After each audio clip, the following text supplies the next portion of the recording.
డేగతో పోరాడాలని ధైర్యం చేసే ఏకైక పక్షి కాకి. డేగ వెనుక భాగంలో కూర్చొని మెడ మీద పొడుస్తుంది కాకి.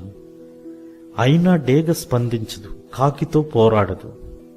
ఎందుకంటే కాకి కోసం సమయం లేదా శక్తిని వృధా చేయదు. డేగ కేవలం తన రెక్కలను తెరిచి ఆకాశంలో ఇంకా పైకి ఎగరడం ప్రారంభిస్తుంది. డేగ పైకి ఎదిగిన కొద్దీ కాకికి ఊపిరి పీల్చుకోవడం కష్టతరమవుతుంది. ఆపై ప్రాణవాయువు లేకపోవడం వల్ల కాకి కింద పడిపోతుంది.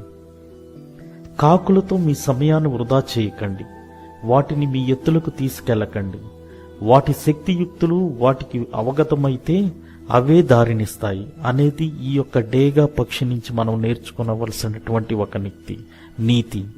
కనుక మిత్రమా, ఈ లోకంలో మూర్ఖులు ఎంతో మంది నీపై పెత్తనం చెలాయించాలని చూస్తారు. కానీ వాళ్ళని నీవు పట్టించుకోకు. ఎందుకంటే నీవు నీతి మార్గంలో ఉన్నంత వరకు పైకి ఎదుగుతానే ఉంటావు.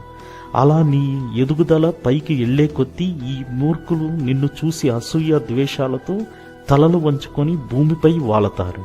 వాళ్ళు నిన్ను ఏమీ చేయలేక కేవలం నిన్ను చూసి వాళ్ళు కూడా నేర్చుకోవడానికి ప్రయత్నిస్తారు. కనుక మిత్రమా, ఈ లోకంలో నీపై పెత్తనం చెలాయించే వాళ్ళ గురించి,